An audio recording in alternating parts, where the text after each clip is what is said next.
जो first chapter आहे basic concept of geometry हा आज आपण सुरुवात करतोय। या पाठामध्ये आपल्याला सुरुवातीचं जे आर्टिकल आहे ते आहे coordinates of points and distance.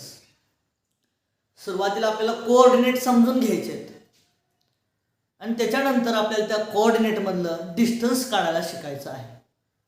बघा कोऑर्डिनेट हे कुठे असतात? संख्या रेषेवरती असतात, नंबर लाईन वरती असतात। आपण नंबर लाईन काढून घेऊया। ही नंबर लाईन आपण काढलेली आहे। मधोमध आपण 0 लिहितोय। आपल्याला माहित आहे नंबर लाईनच्या उजव्या बाजूला आपण 1 2 3 4 हे पॉझिटिव्ह नंबर लिहितो आणि डाव्या बाजूला -1 0च्या डाव्या बाजूला -1 -2 -3 -4 -5 अशा प्रकारे आपण कोऑर्डिनेट लिहित असतो। हे सर्व कोऑर्डिनेट आहेत, निर्देशक आहेत। आपण या निर्देशकांना नावही देऊ शकतो। A B C D K L M N अशी नाव आपण देऊ शकतो। हे सर्व काय आहेत? कोऑर्डिनेट आहेत। त्यांचं वाचन कसं करायचं आहे बघा। आता ह्या कोऑर्डिनेटचं जर वाचन करायचं असेल तर the coordinate of point C is 3. The coordinate of point C is 3. ह्याचं कसं वाचन करता येईल आपल्याला? The coordinate of point B is 2. आपण उलटही वाचू शकतो। 2 is the coordinate of point B असंही म्हणू शकतो। बघा लिहिणार कसं? आता हा आपल्याला निर्देशक, हा कोऑर्डिनेट आपल्याला लिहायचा असेल the coordinate of point B is 2. आता हा पण लिहूया आपण the coordinate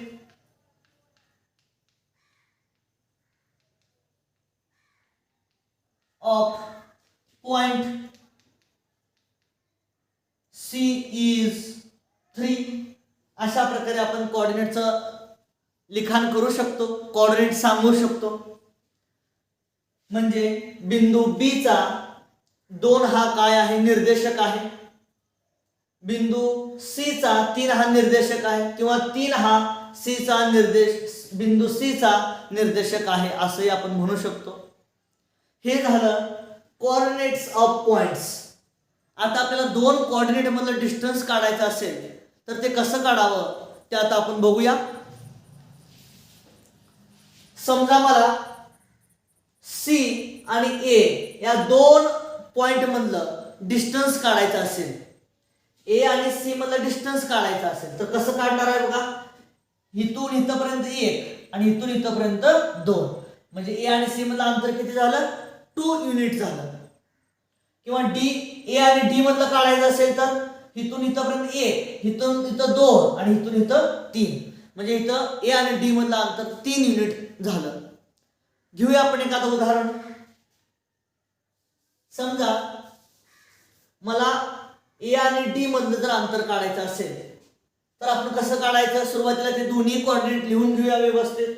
the coordinate of point A is 1. The coordinate of point D is 4. हे दोन्ही कोऑर्डिनेट लिहून घ्या ज्यांच्यामधलं आपल्याला अंतर काढायचं असेल। त्याच्यानंतर काय करू शकतो आपण? मोठा कोऑर्डिनेट कोण आहे बघा? 1 मोठा आहे का 4 मोठा आहे? तर माहिती आपल्याला 4 is greater than 1 म्हणून आपण पुढे काय लिहू शकतो? आपल्याला कुठल्या दोघांमधलं अंतर काढायचं आहे? A आणि D मधलं। तर आपण असं लिहूया distance between A and D equal to 4 - 1। म्हणजे काय करायचं आहे तिथं आपल्याला? मोठ्या कोऑर्डिनेट मधून लहान कोऑर्डिनेट काय करायचा असतो? मायनस करायचा असतो। 4 - 1 इक्वल टू 3 युनिट। आपण इथं युनिट म्हणजे एकक, एकक हा शब्द वापरलाय। मीटर सेंटीमीटर ह्यापैकी कोणतेही एकक न लिहिता आपण युनिट हा शब्द वापरलाय, कारण का आपण ह्या प्रत्येकाच्या दोघांमधील अंतर आपण मीटर मध्ये घेतलंय का सेंटीमीटर मध्ये घेतलंय हे आपण सांगितलेलं नाही, म्हणून एक स्पेसिफिक कोणतं युनिट घेतलं नाही, म्हणून आपण युनिट हाच वर्ड इथं वापरलेला आहे. तुम्हाला समजलं असेल. अजून एक उदाहरण घेऊया. आता समजा बी आणि एम ह्या दोन बिंदू मधील अंतर काढायचं असेल तर आपण काय करणार, पहिल्यांदा ते दोन्ही बिंदू मधलं अंतर लिहून कोऑर्डिनेट लिहून घेऊया. The coordinate of point B is 2 आणि coordinate of point M is -3. आपल्याला माहिती आहे दोन्हीतलं मोठं कोण आहे, 2 मोठं आहे, म्हणून आपण 2 इज ग्रेटर दॅन -3 असं लिहिलं.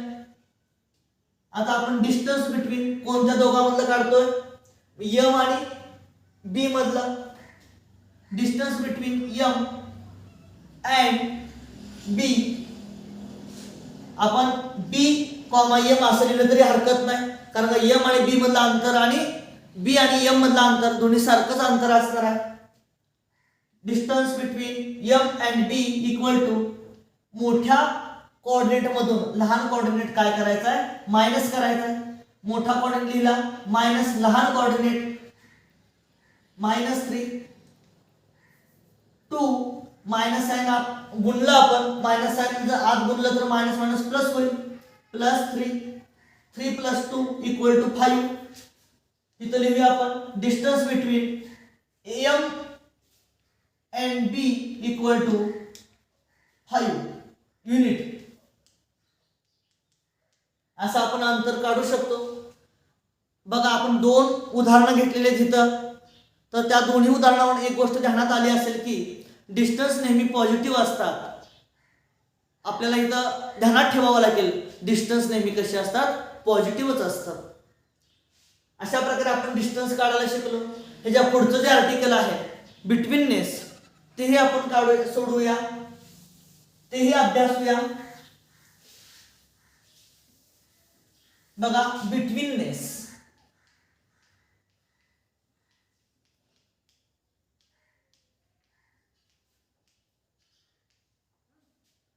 या आर्टिकल मध्ये आपल्याला 3 बिंदू विचारात घ्यायचे, 3 पॉइंट विचारात घ्यायचे.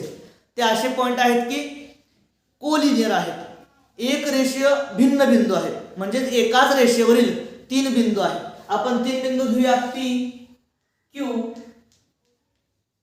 and R. 3 points are collinear.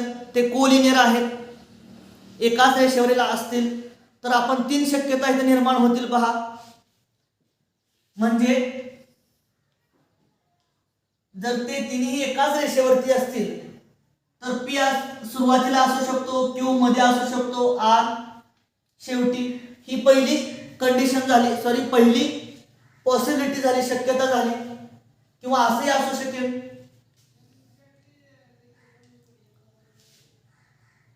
R मध्ये असेल म्हणजे P सुरुवातीला तसाच R मध्ये असेल आणि Q शेवटी असेल, ही शक्यता असू शकते. किंवा तिसरी जी पॉसिबिलिटी आहे P सेंटरला असेल आणि R सुरुवातीला आणि Q शेवटी असू शकेल. हे तिन्ही कंडिशन असू शकतील कधी, P, Q and R collinear, हे तिघही कसे असतील, कोलिनियर असतील तर. म्हणजे या ठिकाणी आपल्याला बिटवीननेसचा अभ्यास करत असताना अजून एक गोष्ट अभ्यासावी लागेल की आपण काय म्हणणार या ठिकाणी, Q point Q is between P and R. Q हा पॉइंट कसा आहे, P आणि R च्या दरम्यान आहे. इथं काय म्हणू शकतो, point R is between P and Q. Point R हा कसा आहे, P आणि Q च्या बिटवीन आहे, दरम्यान आहे. इथं काय म्हणू शकतो, point P is between R and Q. Point P कसा आहे, R आणि Q च्या दरम्यान आहे असं म्हणू शकतो. बघा अजून पुढं शिकूया आपण. समजा P आणि Q या दोघांमधील अंतर जर 5 असेल, 5 असेल आणि Q आणि R या दोघांमधील अंतर जर 4 असेल तर एकूण अंतर PR चं अंतर किती असेल, एकूण अंतर 9 असेल, 9 असेल. मग आपण काय लिहू शकतो, म्हणजे distance between P and R, distance between P and R equal to P आणि आर ह्या दोन बिंदूमधील अंतर हे कसं असू शकतं, ह्या दोन अंतराच्या बेरजे इतकं असू शकतं. म्हणजे distance between P and Q plus distance between Q and R.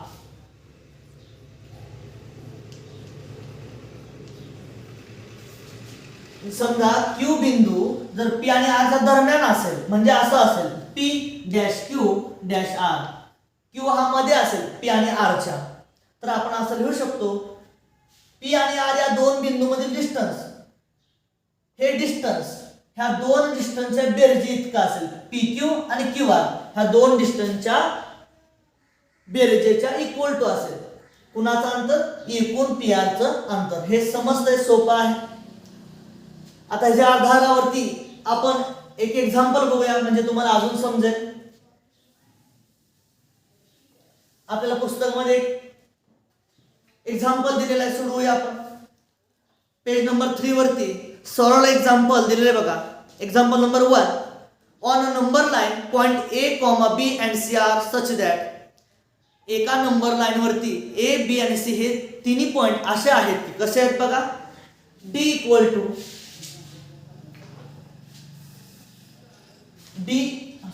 Distance between A and B equal to 5. Distance between B and C equal to 11, and distance between A comma C equal to 6. अशा प्रकारे आपल्याला तीन distance दिलेत बघा. इथं तीनच point आहेत A B आणि सी, आणि आपल्याला विचारलंय पुढं की कोणता पॉइंट इतर दोन पॉइंटच्या दरम्यान आहे, म्हणजे मिडलला कोण आहे आणि एंडिंगला कोण आहे. ए कॉमा बी कॉमा सी हे तीन पॉइंट आहेत, आणि कोणता पॉइंट मध्ये आहे इतर दोघांच्या, हे आपल्याला विचारलेलं आहे. बघूया आपण, सोडवूया. हे कसं सोडवता येईल, तर सर्वात मोठा पॉइंट कोण आहे, सर्वात मोठा डिस्टन्स कोणता आहे, distance between B and C equal to 11, आणि हे दोघं लहान आहेत ह्याच्यापेक्षा, म्हणून आपण हे डिस्टन्स पहिल्यांदा घेऊया. जे मोठं डिस्टन्स आहे ते घेऊया सुरुवातीला. Distance between B and C equal to 11, ह्याला इक्वेशन नंबर 1 म्हणूया. आणि इतर दोघांची काय करूया, बेरीज करूया. Distance between A and B plus distance between A and C equal to, लिहूया आपण त्यांच्या किमती. Distance between A and B किती आहे, 5 आहे, plus distance between A and C किती आहे, 6 आहे. ऍडिशन 11 आलेले आहे. आता distance between A and B plus distance between A and C आपण आलेलं, मात्र 11 ही कुणाची किंमत आहे बघा. 11 ही कुणाची किंमत आहे, distance between B and C ची किंमत आहे. म्हणजे आपण 11 च्या जागेला डिस्टन्स बी अँड सी ठेवू शकतो. म्हणजे आपण हे आहे असं लिहिलं, distance between A comma B plus distance between A and C equal to distance between B and C. ह्याला इक्वेशन नंबर 2 ठेवूया. सॉरी, ह्याला इक्वेशन नंबर आपण 2 म्हणलं पाहिजे, आणि इथं आपण म्हणायला पाहिजे फ्रॉम इक्वेशन 1 अँड 2. हे आपण जे लिहिलंय ते कशावरून लिहिले, ह्या दोघांवरून लिहिलेलं आहे. म्हणजे आपण आता बघा, ही टर्म या बाजूला लिहूया आणि ह्या दोन्ही टर्म त्या बाजूला लिहूया. फक्त उलट लिहितो आपण, असं लिहिलं तर काही फरक पडत नाही. इथं लिहूया आपण distance between B and C equal to distance between A and B plus distance between A and C. फक्त आपण काय केलं, डिस्टन्स बिटवीन बी आणि सी या बाजूला लिहिलं आणि हे दोघंही त्या बाजूला लिहिले, काय फरक पडत नाही. आता आपण विचार करायचा आहे, distance between B and C ह्या दोन बिंदूमधील अंतर कसं आहे. Distance between A and B plus distance between A and C ह्या दोन्ही अंतराच्या बेरजे इतकं हे अंतर आहे. ह्या दोन अंतरांची आपण काय केली, बेरीज केली, तेवढं अंतर एकट्याचं कुणाचं आहे, डिस्टन्स बिटवीन बी आणि सीचं आहे. म्हणजे हे एंड पॉइंट आहे, म्हणजे हे रेषेच्या शेवटचे पॉइंट आहेत. कोण, बी आणि सी. एकूण अंतर आहे ना, तुम्हाला आठवत असेल आताच आपण सांगितलं, इथं पी आहे, इथं क्यू आहे. डिस्टन्स बिटवीन पी आणि क्यू ची कंडिशन आपण सांगितली, तुमच्या धड्यात असेल ते. ठीक आहे, आपण इथं बघूया. Distance between B and C हे अंतर इतर दोघांच्या बेरजे इतकं आहे. म्हणजे हे एंडिंग पॉइंट आहे बी आणि सी, म्हणजे मधला पॉइंट आपल्याला माहित असेल, माहित होतोच. इथं बी आणि सी राहतोय कोणता पॉइंट, ए राहतो, म्हणजे ए कुठं असेल, मध्ये असेल. बघूया आता आपण चेक करूया. डिस्टन्स ए फ्रॉम सी चं अंतर, हे सगळं अंतर पुन्हा कोणत्या दोघांच्या बेरजे इतकं आहे, ह्या दोघांच्या, बी ए आणि ए सी ह्या दोघांच्या बेरजे इतकं आहे. ए बी काय आणि बी ए काय, ए बी म्हटलं काय आणि बी ए म्हटलं काय, एकच आहे.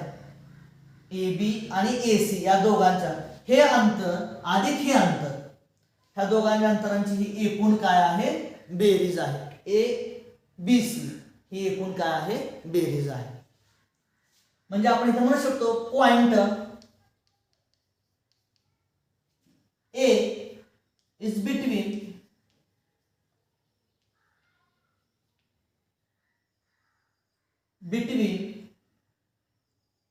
बी and C. Point B and point C. Point B आणि सी च्या ए हा पॉइंट कुठं आहे, दरम्यान आहे. आपण हे वाक्य न लिहिता आपण असे लिहू शकतो, कसं, ए हा मध्ये आहे आणि बी आणि सी हे कसे कडेला आहे. बी डॅश ए डॅश सी असे लिहू शकतो. फक्त आपल्याला विचार एवढाच करायचा या ठिकाणी, बी आणि सी ह्या दोन डिस्टन्स, हे डिस्टन्स एकूण डिस्टन्स आहे, ते इतर दोघांच्या डिस्टन्सच्या बेरजे इतकं आहे. म्हणजे हे एंडिंग पॉइंट आहेत, कडचे पॉइंट आहेत, शेवटचे पॉइंट आहेत, म्हणजे नक्कीच मध्ये एक पॉइंट असणार आहे. म्हणजे इथं बी आणि सी राहतोय कोणता पॉइंट, ए हा राहतोय, म्हणजे ए हा पॉइंट कसा असणार आहे, दरम्यान असणार आहे, दोघांच्या बी आणि सी च्या मध्ये असणार आहे. म्हणून आपण बी डॅश ए डॅश सी असं लिहिलेलं आहे. ठीक आहे, अशा प्रकारे आपण हे सोडवू शकतो. आणखीन काय उदाहरण आहेत ते तुम्ही सोडवा.